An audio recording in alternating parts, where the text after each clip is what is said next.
Welcome once again. It's me, Teacher Mandy, teaching P4 English. Last time we had started our topic, and that topic is describing people and objects. And in that topic, we looked at different ways you can describe people. That was according to height, according to weight, ways of dressing, and so many other things you can consider to describe people. Yes, we are still moving on with our same topic, describing people and objects, but this time we are looking at a slightly different area or aspect in English, and that aspect is comprehension. The aspect is comprehension. Yes, but remember we are still in P4 term 1. Comprehension. Comprehension today, we are going to look at a dialogue. P4 kids, sure you have ever heard of the word dialogue. If it is still strange in your ears, I'm sure you've heard of a brother word or a sister word to the word dialogue. So another word mean dialogue, at our level, we can still use the word conversation. A dialogue is a conversation. But now what is a conversation? You may be wondering, what is a conversation? It was not taught you by your P3 teacher.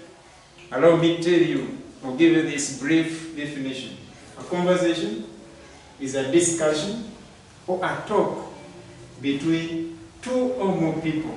Yes, a discussion or a talk between two or more people is known as a conversation or a dialogue. Dialogue means conversation. So in today's comprehension part, where we are supposed to read, comprehension comes from comprehend. You read, understand.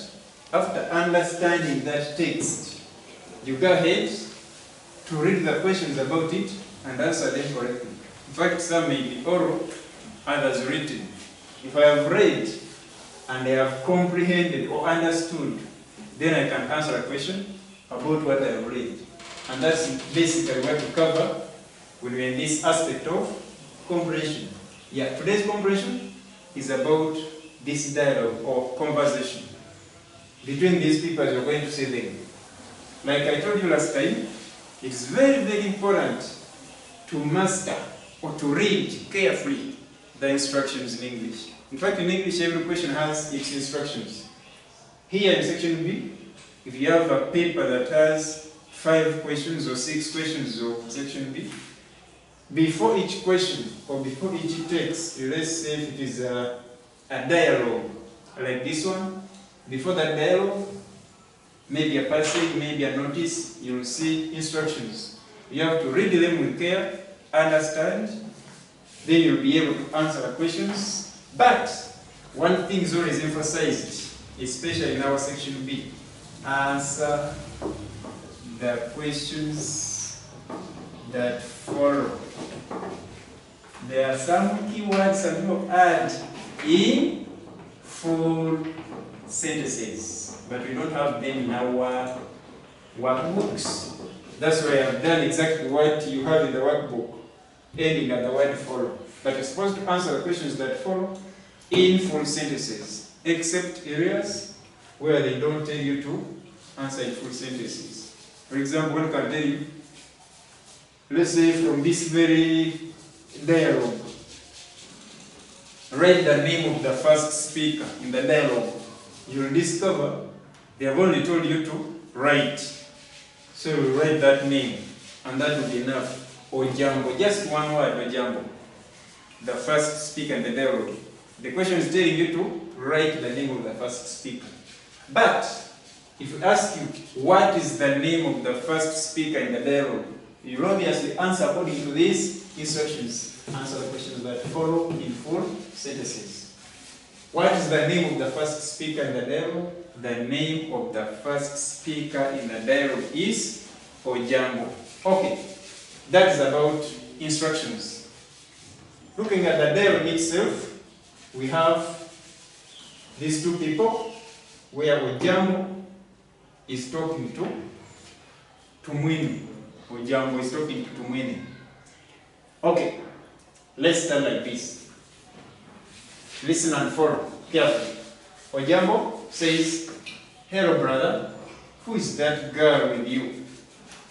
It's a question. "Hello brother, who is that girl with you?" Then Tumwini, "She's my friend. I sit with her in the classroom." Ojambo, "What is her name?" Then Tumwini, "She's called Atukwasi. Why do you ask about her?" Ojambo, "She's so thin. Is she sick?" Our science teacher, Margaret, taught us that losing weight is a sign of sickness. I repeat this. Ojambo's words. "She's so thin. Is she sick?" Our science teacher, Margaret, taught us that losing weight is a sign of sickness. Tumwini, "But who told you that she has lost weight?" "Maybe she's just sick. Anyway, she has been sick for 2 weeks, suffering from malaria." We repeat Tumwini's words. "But who told you that she has lost weight? Maybe she's just sick. Anyway, she has been sick for 2 weeks, suffering from malaria." Then Ojambo comes in and says, "Malaria? Why does she sleep under a mosquito net?" Tumwini, "She says she sleeps under it. She just wonders where she got malaria from." Oh. She says she sleeps under it. She just wonders where she got malaria from. Ojambo comes in with her words, or with his words again. "Good morning and have a good day." Then Tumwini lastly, "Good morning and stay blessed." Yeah, that's our dialogue. You can reread it as many times as possible, because with comprehension, you have to read, you have to understand before you start answering. Because you read a question, it will still drive you back to the text.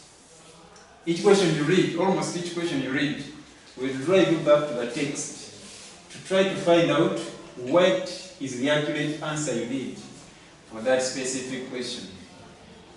Let's read through once again. Yes, one more time. Then we will go straight to the dialogue. This time, I will be a little faster. "Hello, brother. Who is that?" That's Ojambo. Ojambo. "Hello, brother. Who is that girl with you?" Tumwini, "She's my friend. I sit with her in the classroom." Ojambo, "What is her name?" Then Tumwini, "She's called Atukwasi. Why do you ask about her?" Ojambo, "She's so thin. Is she sick?" Our science teacher, Margaret, taught us that losing weight is a sign of sickness. Then Tumwini, "But who told you that she has lost weight? Maybe she's just sick. Anyway, she has been sick for 2 weeks, suffering from malaria." And Ojambo, "Malaria? Why doesn't she sleep under a mosquito net?" Tumwini, "She says she sleeps under it. She just wonders where she got malaria from." Finally, we have Ojambo's words here. "Good morning and have a good day." Then Tumwini comes in with his last words. "Good morning and stay blessed." Having read the text, I can say enough times, twice is enough. Then the third time you're going to read it should be for looking up the answers to these specific questions. Let's look at the questions themselves. Question 1. Okay, before we look at the questions still, let me remind you what I talked about last time. And this was having to underline where you are getting your answer from. Section B is a section of a lot of free marks, because this is an example of a question from our section B in English. Section B has a lot of good answers, but they can only be seen, or they can only be correct once you have highlighted them and written them carefully. So highlighting the answers from your dialogue by getting your ruler and your pencil and underline where you're getting that answer from is key to pass in section B.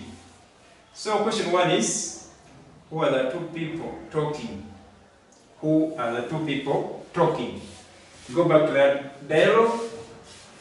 Find out, normally in the dialogue, the speakers are given at the beginning of the lines.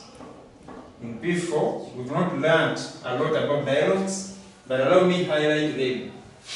For example, here, use a roller, it's very important.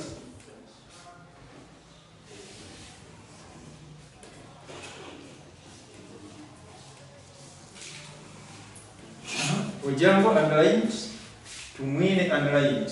Who else is seen? No one appears. Higher. So what are the two people talking? Having highlighted them clearly, you will be now able to answer the question carefully and say, Ojambo and Tumwine are the two people talking. I repeat, Ojambo and Tumwine are the two people talking. But remember to highlight. Always remember to highlight. Question 2, which should be done by you, is what does Ojambo call Tumwine? What does Ojambo call Tumwine? Still, this time I will only do part of the question. Then the rest you will be able to tell me the answer. Ojambo, hello brother. Who is that girl with you? When you check line 1 of our dialogue, you'll clearly see the answer to the second question in our activity. What does Ojambo call Tumwine? Allow me underline these words. I believe serious people have already guessed the right answer. If Ojambo says, hello brother, your answer should be got from there to question 2. Let's go to the third question, which is, what is the name of the girl? What is the name of the girl? Still question 3. Allow me slightly guide you. Question 3, who is that girl with you? She is my friend. I sit with her in the classroom. What is her name? Her name stands for that girl's name. Yes. What is her name? She is called Atukwase.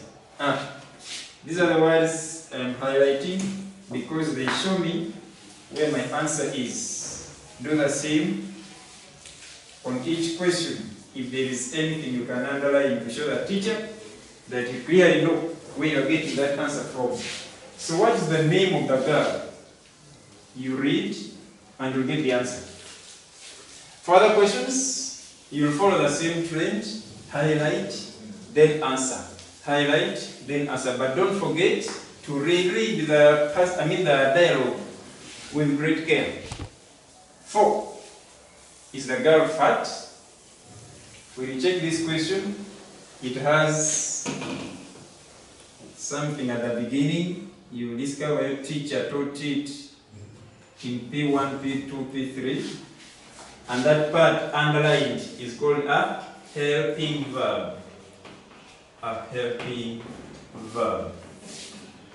If you know about helping verbs, you'll discover that they can be used to ask questions. And any question, I repeat, any single question you can think of that is asked beginning with a helping verb like is, has its answer either yes or no. We need a capital Y because it should be at the beginning of your sentence. Either yes or no. But this yes should be followed with a comma. No still has a comma following. So is the girl fat? Check. From here you'll be able to notice the right answer to the question. Highlight it or underline it using your ruler and a pencil. Then you'll be able to answer the question. Either yes or no, depending on what you have seen.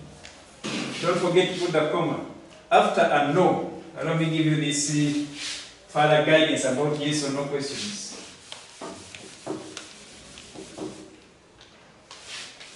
If your answer is, let's say, no, no means you are answering in the negative form.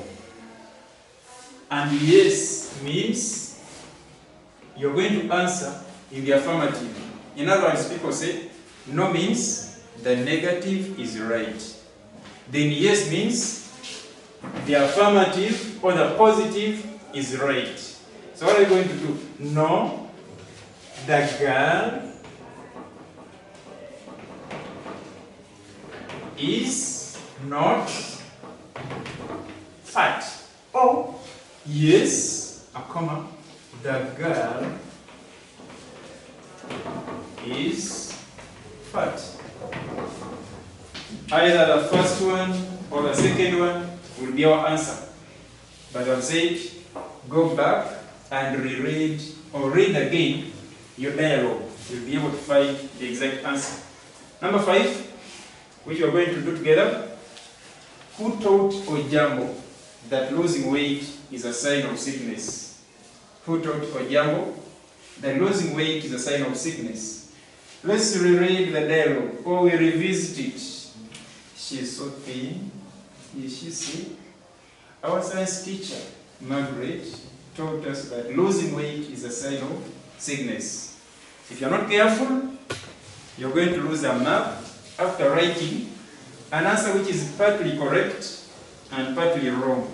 I believe all of you have seen the answer as either teacher Margaret or Margaret or the science teacher or our science teacher.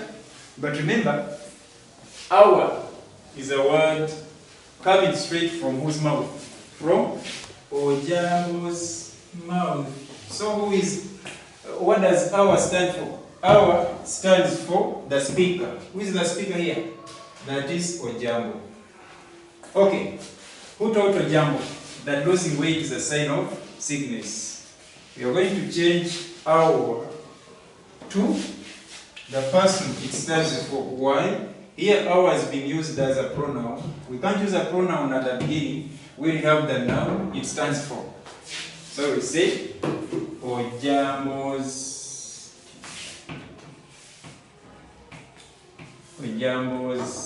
check that apostrophe before S.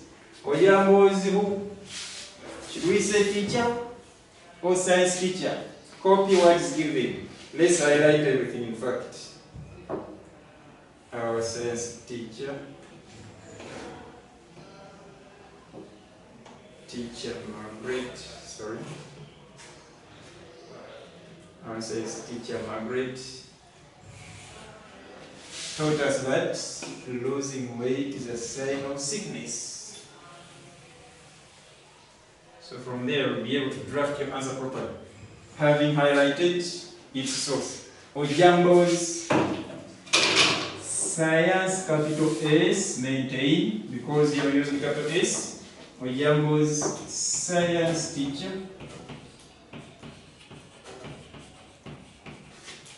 taught from taught us. Yes, you're going to change us to replace the speaker herself, which is, maybe himself, depending on who Ojambo is. Let's assume Ojambo is a boy. Ojambo's science teacher taught him. Revisit the dialogue that losing weight is a sign of sickness. That losing weight, check the spelling of losing, don't doubt that O.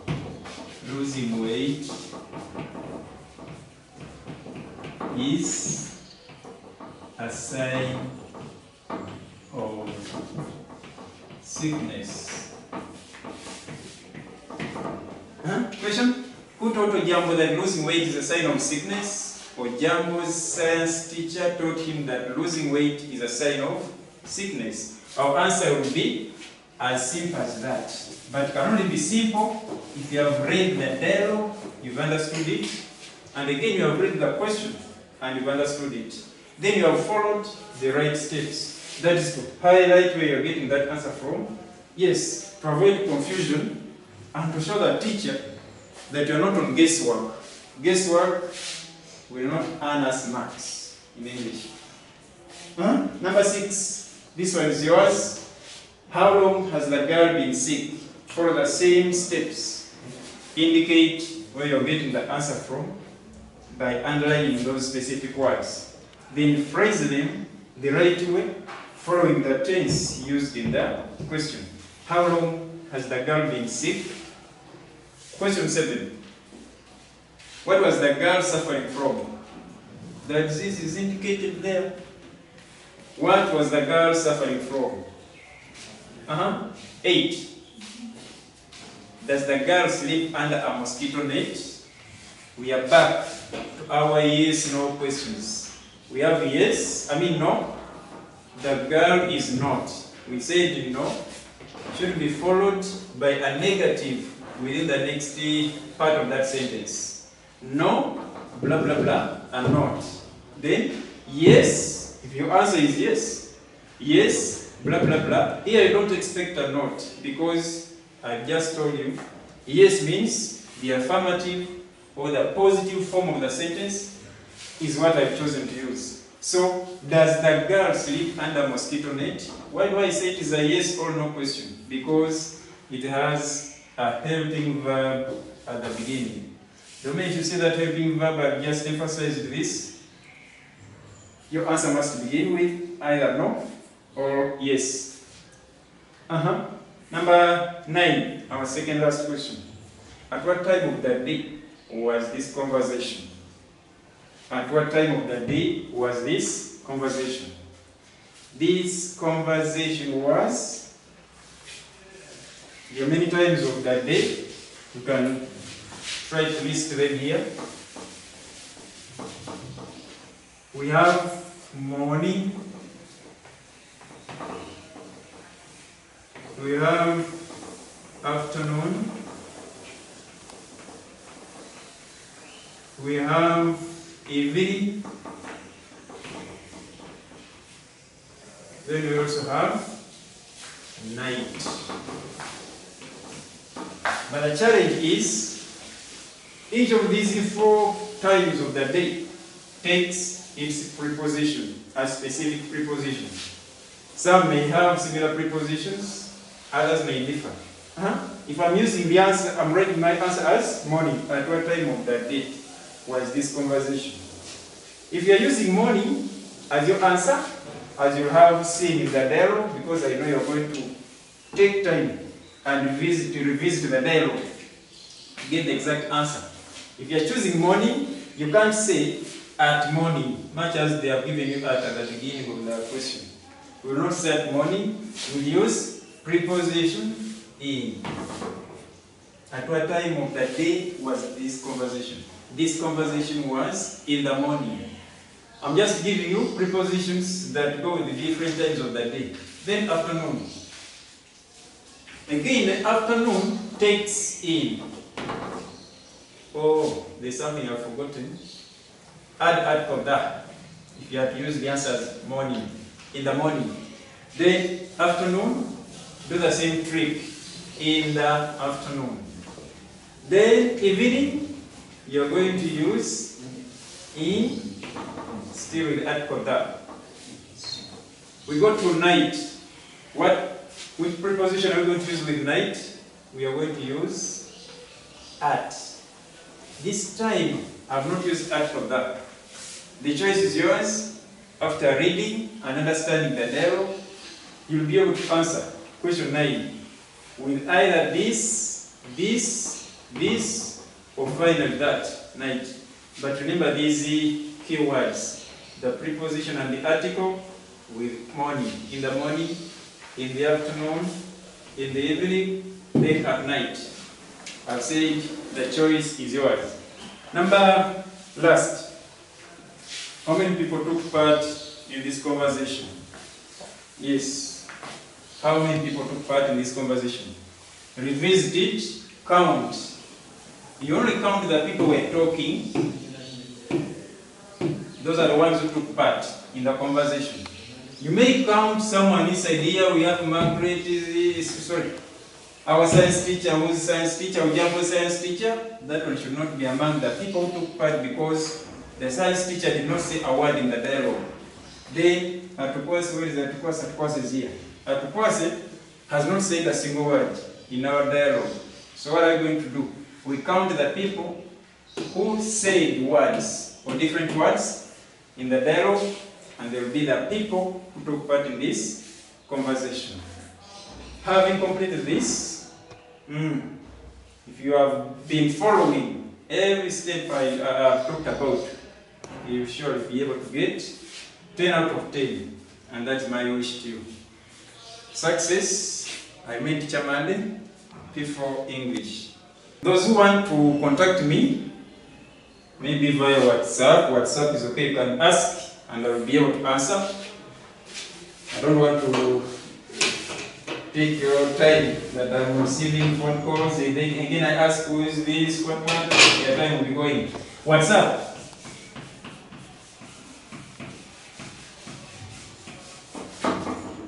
(0704) 459148.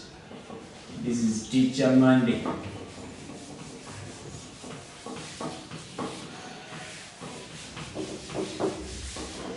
We meet next time with another lesson. People will be learning about adjectives. That's the next lesson. Thank you for watching.